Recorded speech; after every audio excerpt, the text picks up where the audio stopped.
Like its colonel, his regiment was feeling frustrated. The 8th New York had been raised in the country around Rochester in the summer of 1861, and the government had been slow about the matter of providing horses. For a solid year, the 8th had worn sabers and talked cavalry lingo, but had gone on foot, not having a horse to its name. The regiment had footed it up and down the Shenandoah Valley, with Banks in the spring of 1862, sharing in the humiliations which befell the officer's command, and feeling them more keenly because of its utter inability to ride as cavalry should. Finally, about the time Pope was getting licked at Bull Run, the 8th New York got its horses, and it had ridden brightly up the Potomac just in time to get penned up here at Harper's Ferry, where there was nothing whatever for the cavalry to do, and currently no prospect of anything better than a ride off to Libby Prison in Richmond. So, when Colonel Davis finished a stormy conference that evening with the post commander, and then came outside and whistled up his cavalry, the boys were ready for action. Any kind of action. Just so it got them out of that hole in the mountain, to some place where they could ride. What Davis proposed was that since the post was going to be captured, anybody who could get out ahead of time should do so. He had finally won permission to take the cavalry and to try it. The cavalry on hand was consisting of his own 8th New York, the 12th Illinois, and a mixed handful from the 1st Maryland and 7th Rhode Island. A Unionist who lived in the region and knew all about the mountain roads was going to act as his guide. In addition, Davis had one of his own scouts who had just slipped in through the Confederate screen and had a pretty good idea where all the rebel commands were posted. As soon as the town got dark, Davis lined up his troopers, some 1,300 in all. The regimental sutler, knowing that he couldn't get his goods out and that he would inevitably be looted of all he owned next day by needy rebels, passed down the ranks giving away tobacco, an act of generosity that almost floored the soldiers, sutlers being men who were never given to give anything away. Davis took his post at the head of the column with his guide and his scout and picked a patrol of 25 troopers. The 12th Illinois and Marylanders and Rhode Islanders came up next, and the 8th New York was formed at the rear. In single file, moving at a walk, the little band crossed the Potomac on pontoon bridges and headed off to the northwest on a narrow, winding road through the mountains, an obscure little road that ran right under the overhanging cliffs of Maryland Heights, the one road out that McLaws had failed to block. It was the same road, if anybody had stopped to think about it, down which John Brown had moved with death in his eyes and a monstrous vision of flame and bloodshed in his heart when he made his descent on the Harpers Ferry engine house in 1859. The boys had quite a night for themselves. As soon as the head of the column got across the river, it moved at a trot, so that the line kept getting longer and longer. Colonel Davis was 10 miles up in Maryland by the time the last man left the bridge. The road took them within a few rods of McLaw's camp, but the jingling and the clattering seemed to have escaped the notice of McLaw's pickets, and the cavalry got away clean. Jeb Stuart had warned McLaws earlier to guard the lonely little road, but McLaws had other things on his mind, and had paid no attention. It was pitch dark there under the trees, and except when they were going uphill, which was a good part of the time, the men rode at a trot. One trooper recalls that the only way we could tell how far we were from our file leaders was by the horses' shoes striking fire against the stones in the road. 2 miles from the river, Davis's advance patrol surprised and scattered a Confederate picket post. 2 miles further, the rebels had erected a roadblock of fence rails and overturned wagons, the routed pickets having broadcast a warning. Davis anticipated this, however, and led his command cross lots by some winding wood path his guide knew about, and they left the roadblock behind. As they got out of the tangled mountain region, they moved through cornfields and pastures as much as by road. Altogether it was a tough, grinding ride, and some of the horses gave out. When that happened, the dismounted men were taken up by their comrades. Davis was determined not to leave a single man behind. They swung out to bypass the town of Sharpsburg under the starlight, driving off a squad of Confederate cavalry that was patrolling the roads there. A few miles north of the town, they hit the Hagerstown Turnpike and went clattering north in fine style. Then, up ahead, in the dark, Davis heard the rumble of wagons. He spurred on past a fork in the road and ran into a big rebel wagon train, escorted by a small detachment of cavalry, bound for Sharpsburg.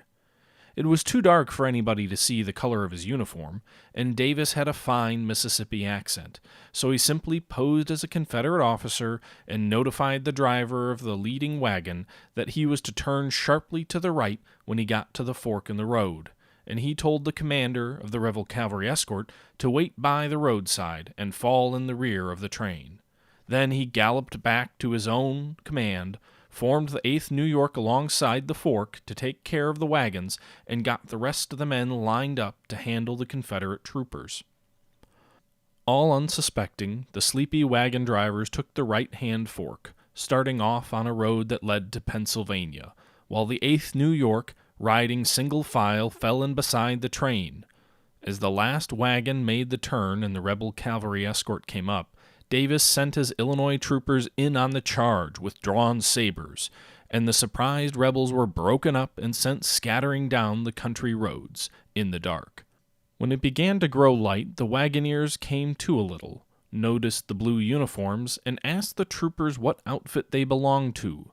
Proudly the soldiers answered, 8th New York Cavalry. The teamsters pulled up in a hurry, swearing and fuming, and some of them jumped down to unhitch their horses, but the New Yorkers drew revolvers and persuaded them to climb back into their seats, and the train went jolting on again. Drivers very glum, cavalry bubbling over with delight. At about 9 in the morning, the whole cavalcade got to Greencastle, Pennsylvania, where Davis called a halt and examined his capture. There he found that he had seized nothing less than General Longstreet's reserve ammunition train, 40-odd wagons, each drawing 6 mules, with some 200 prisoners. He turned to the train and prisoners over to the authorities, and led his tired command into a field to get a little sleep.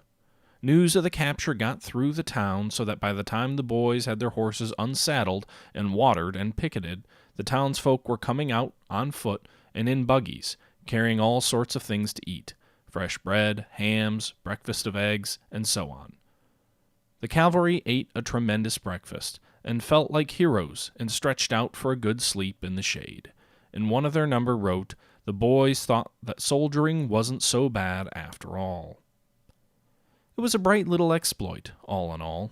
Looking back on it, and seeing it, one feels a twinge of regret that Grimes Davis was only a colonel.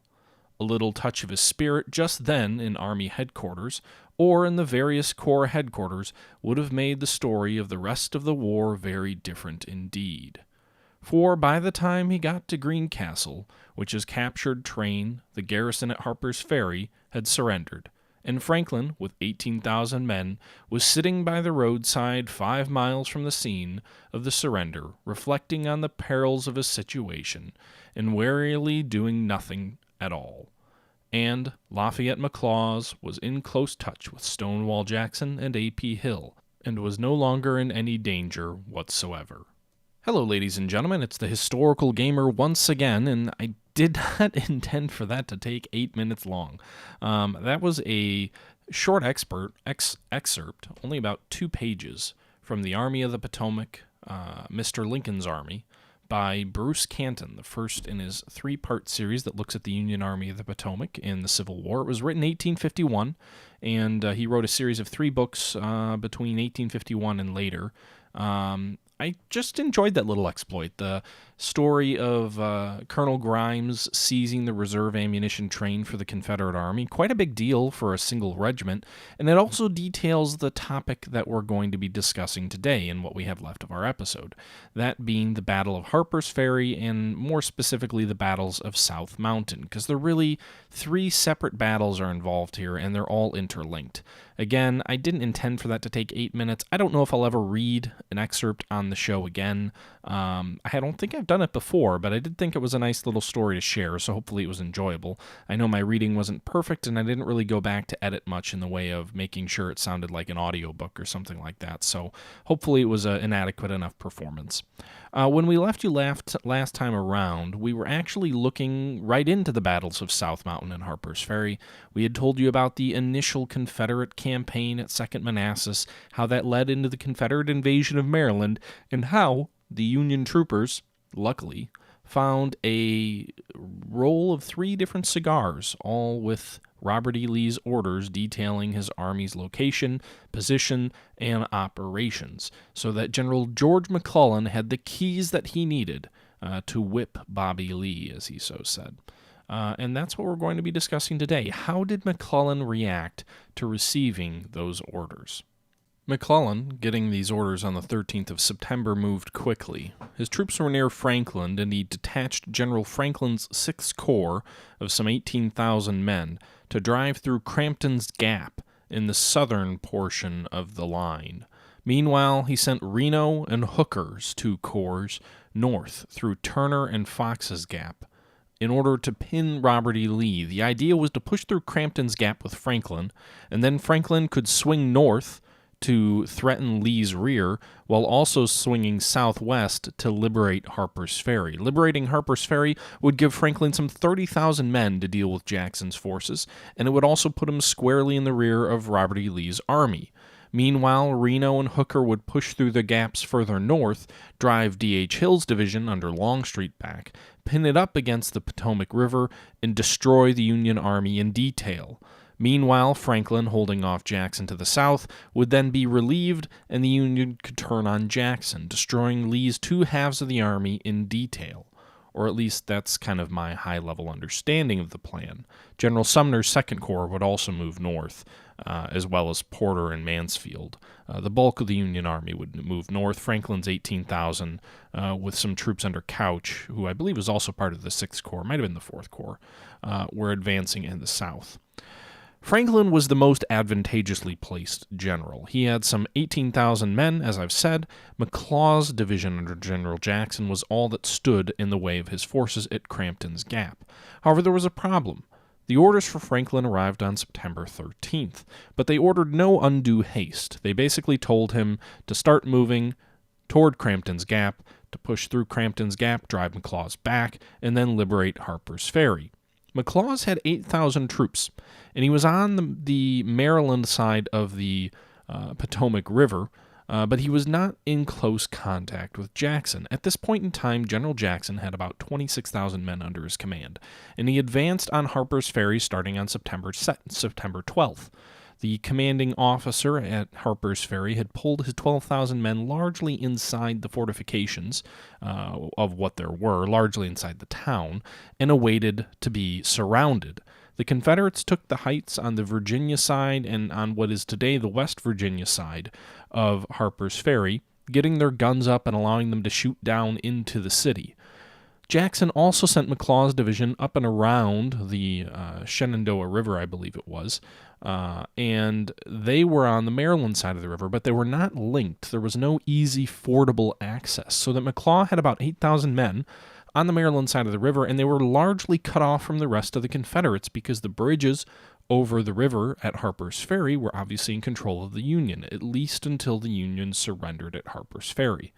As a result, Franklin's 18,000 men could push back on the Confederates' 8,000 men, drive them back, link up with the Union forces at Harpers Ferry, and then the troops could extricate themselves across the bridge if necessary, or they could turn north and deal with Robert E. Lee, the rear of Robert E. Lee's army. However, Franklin did not move particularly aggressively.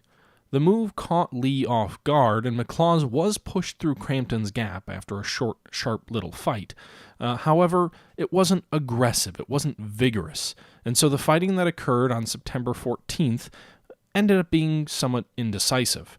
We've already told the story of Colonel Grimes' cavalry breaking out of Harpers Ferry, but Franklin spent the better part of the 14th just clearing Crampton's Gap and was about 5 miles away from Harpers Ferry. General McClellan's General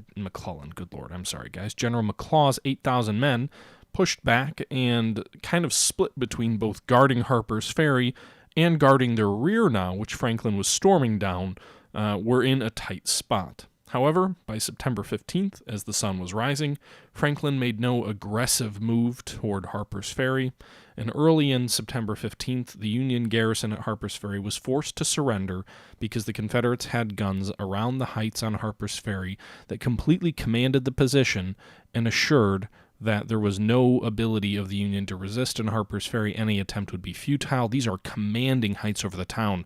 They would have been absolutely slaughtered if they resisted, and as a result, Franklin, sitting there doing nothing, pondering his own predicament, saw 12,000 Yankees become prisoners of the Confederates. I think they were mostly paroled, but nonetheless, 12,000 Union potential soldiers were removed from the ability to influence the Antietam campaign.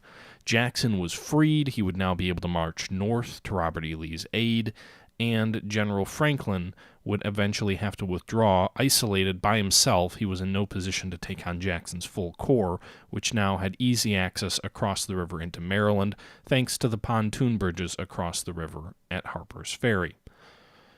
Meanwhile, further north, as I said, the battles near Turner's Gap and Fox's Gap were taking place.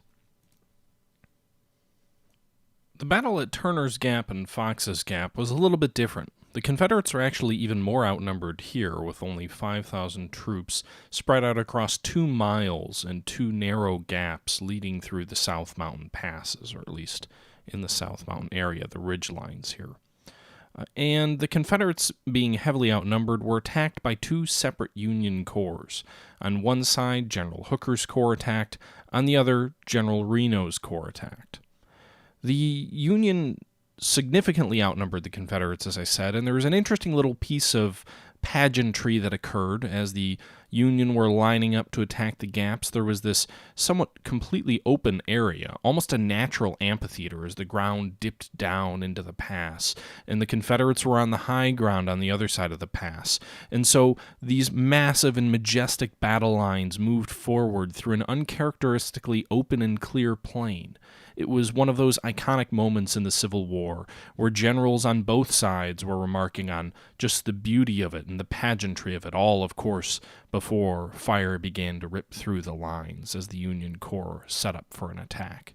And the Union launched their attack. At Turner's Gap, the Union took the high ground, pushed the Confederates back, but were unable to completely dislodge the Confederates from the gap. The Confederates maintained control of Turner Gap, but only by the barest of margins.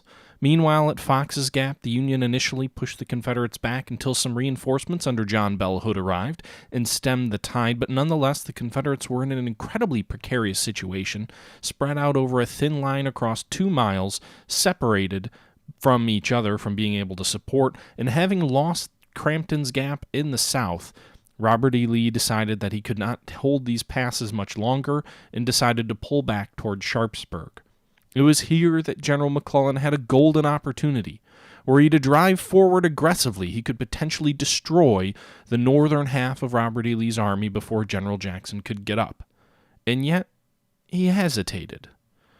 Once again, as usual, General McClellan gave in to his inner caution. The inability to drive aggressively at a foe, a beaten foe, mind you, at that. South Mountain was a Confederate defeat. The Union certainly won the battle. They took Crampton's Gap in the south. They nearly took Turner's and Fox's Gap in the north. 3 separate Confederate forces, separated by miles, were pinned by overwhelming forces, lost the high ground, and were driven back. The Confederates lost some 2,600 men, the Union some 2,300, but the Union had deployed more than 28,000 soldiers to the fight, while the Confederates had only put 18,000 men into the field. Meanwhile, some 20,000 soldiers of General Jackson's force to the south were isolated from the Confederate army. If McClellan had brought up all 70,000 men of his and aggressively, he could have won the battle the next day. However, he didn't move aggressively, and Robert E. Lee decided rather than ending his Maryland campaign, he would attempt to hold at Sharpsburg and call Jackson up to meet up with him. And that would lead into the battle on September 17th, the bloodiest battle in American history, or the bloodiest single day in American history, more accurately. And that's what you see in front of you on the screen as I've been yabbering about for 20 minutes. You can see I've crushed the Union flank attack, or the Union attack on my left, with a flank attack of my own, bringing General Early's 1,200 men down on the flank of Union forces and shattering at least a brigade of Union infantry. Meanwhile, a little bit further toward our right, but still on our left, the Union has pushed through our first line of defenses, but we've established a second line. And behind Early as well on our left, we're well secure. Meanwhile, the rest of the army, not much action yet. We're not moving toward the cornfield objective off there in the corner, but we have retaken this objective on our left wing. I don't intend to be aggressive, but I do intend to try and hold the west woods. The battle so far is going pretty well for us. I've played the 11-hour scenario before, and in that version, General McClellan was very aggressive. So we'll see if he gets as aggressive this time around. I haven't had to deploy John Bell Hood's Texans, haven't really had to deploy much in the way of any reserves. Despite our initial line being pushed back slightly, this flank attack by Early seems to be a godsend, as it's really relieving the pressure on our left. So thus far as General Robert E. Lee, or General Historical Gamer Lee, I'm doing quite well. I hope you guys are enjoying the history thus far. I know it's not exactly the same as what I usually do, and I hope it's not too dry, but it's what I've done thus far. We are about to get into the actual deployments at the Battle of Sharpsburg and the actual engagement at Sharpsburg. I know today was more about South Mountain and Harpers Ferry, but I will hold that off for the next episode. So, meanwhile, guys, you can see here, I'm going to try and use Early to not necessarily surround these regiments, but we've got them caught in a three-way crossfire, and you can see they're already starting to break. They'll start to run soon again. And again, just in case you missed the last video, I am hitting the T button and kind of leaving it open at that. So there's normally trees here. You can see the trees. It is affecting it. We are in light woods. It is affecting combat. The game takes all of that into account. However, I've kind of ignored it for the purpose of being able to show you guys what's happening. As you can see, my soldiers charging into the flank of that Union regiment. They'll probably start breaking and running soon. Oh, they're going to charge right back. Charging left, they're down their flank. Oh, there they go. Now they're going to run. So as you can see, we've driven off that regiment. What is that? The 19th Indiana. And hopefully we'll get a couple of rounds into their backs as they retreat out of the West Woods. There you can see a couple of men falling as we drill them with musketry as they run off.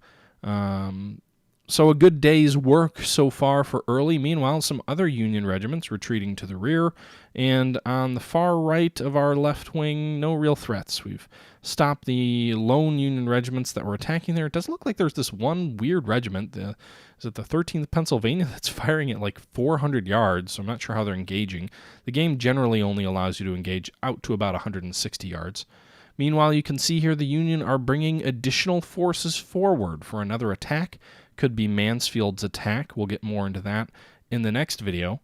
But we've kind of pushed the Union back. There's a couple of regiments still in contact here. As you can see, this additional Yankee brigade coming forward. Actually, it looks like there's some more troops on the left coming forward as well. So we may have to brace for another attack. Although, again, thus far, everything's gone relatively well. Guys, one thing I'd like, as we're kind of approaching the tail end of this video, is I really would appreciate your feedback on this. You know, my idea was to go through the 11 hours to talk about the history. I didn't fully intend to do a narration of a part of a book. I don't think I did a great job of it, but I'm interested if that was something you enjoyed. Obviously, for copyright reasons, I'm not going to read whole books, but I think a page and a half summary of it is okay, or a page and a half quote of it is okay, as long as I cite it. Seems like fair use to me, and I'll throw a link to the book in the description, so certainly it's, if anything, I'm promoting the book. But let me know your thoughts. I mean, I'm not going to do a ton of that kind of stuff, but I do intend to talk more history. I know in this video, I pretty much ignored what was going on in the battlefield for the first 20 minutes or so. So I can change that if that's something that you guys would think would be enjoyable. But really, at this point, there's not a lot going on, so it's hard to talk about every minute of the battle what's going on. 11 hours of that would probably get pretty dull. On the flip side, 11 hours of playing without talking about the battle would probably get pretty dull. So I am going to try and mix things up a bit. As you can see here, I'm trying to move Early forward and take care of there's a couple of Yankee regiments out there in the fringes that are more of a nuisance than anything. But as you can see, we're moving forward to try and engage them. You know, the really interesting idea is if the Union attacks further down the... Oh, some additional regiments just showed up. But if the Union attacks further toward our right with Mansfield, and they don't bring any additional forces forward, I could conceivably move early down our entire line and flank any Union attack. It would almost be like a windshield wiper, you know, sweeping across the side of a glass, cleaning it of, you know, any pestilence or any obstructions to the driver's ability to see. And I almost envision using early like that while I keep the rest of my line in place. The one risk is that there's a lot of Yankees beyond the cornfield, so if his line is too long, you risk extending that flank just a little bit too far and getting yourself caught in your own flanking disaster. Or if the Union brings up any additional troops, you also risk walking yourself into a flank attack. Furthermore, they've got a lot of artillery out that way, so you're going to be eating flank fire with artillery the entire way as well. I'm going to use the supply wagon to resupply some of these men. You can see some of these regiments have blasted through their ammunition. The game isn't quite as harsh on ammo as Ultimate General Civil War is, in that you don't run out super fast. It's a real-time game.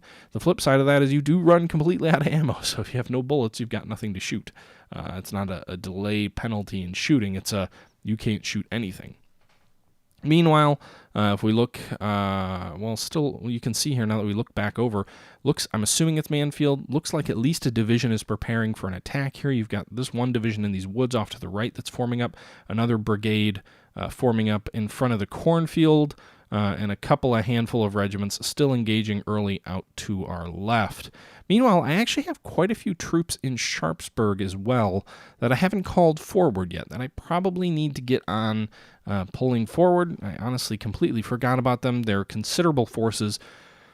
I believe they're part of Jackson's corps coming up from Harpers Ferry that are back toward Sharpsburg itself. Thus far, I haven't really needed them, but it is something that I need to bring a little bit further forward, so if our line does break or is in any serious damage, I've got reserves that are a little bit closer, especially as this attack moves to the right along our line toward the stone wall or toward the sunken road.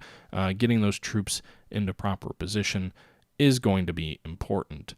I'd like to form a prettier line here. We've got a nice little artillery battery on our flank. We put some troops in skirmish line, but I'll pull this brigade back a bit, not because they're losing, just because they're a little bit exposed out there by their own.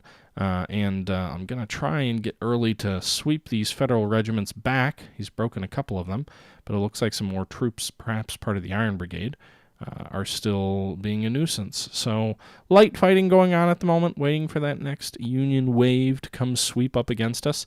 And yeah.